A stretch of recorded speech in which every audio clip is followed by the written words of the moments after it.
I repeat, this is engine room. We have a fire in the boiler room. Engine room report, the fire in the boiler room. Engine room, this is the master. Now is the fire report. What is your immediate action?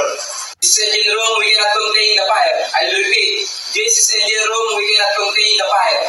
Engine room report, the fire is out of control. Inform the officer on watch to report upon abandoned ship.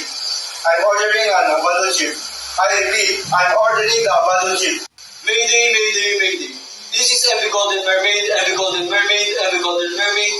Call sign Alpha Bravo Delta 122 MMSI 01220052. In position latitude 13 degrees 2 minutes north, longitude 045 degrees 15.4 minutes east. The vessel is on fire. We are experiencing a serious fire. We are unable to control it.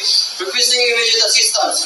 We are a wandering ship. We have successfully launched the lifeboat and 2 life rafts. Over. Over. Master, steering alarm is sounding. What's the problem? Steering alarm is activated, sir.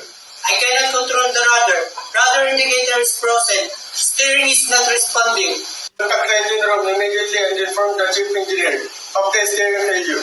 Engineer, this is the master. We have experienced a complete steering gear failure. Both motors are inoperative. Understood, Master. We are investigating. Based on initial assessment, both steering motors are damaged. I recommend anchoring immediately. Officer Match, inform our vessel in the vicinity by VHF radio that we have experienced a complete steering gear failure.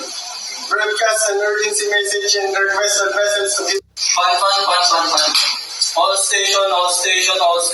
This is MV Golden Mermaid, MV Golden Mermaid, MV Golden Mermaid. Call sign Alpha Bravo Delta 122 MMSI number 01022252 in position latitude 80 degrees 10.4 minutes south, longitude 038 degrees 05 minutes east.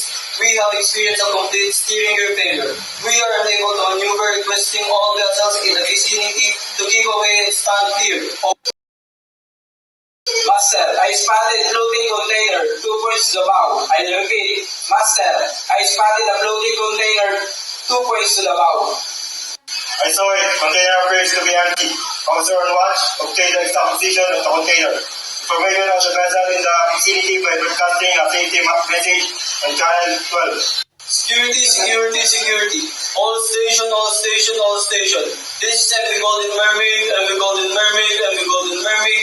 Call sign Alpha Bravo Delta 122 MMSI 01220052. We have sighted a floating container 7 miles south from our position. The container position latitude 36 degrees 33 minutes south, longitude 06 degrees 15 minutes east. All ship in the area must exit caution and maintain a safe distance. Over.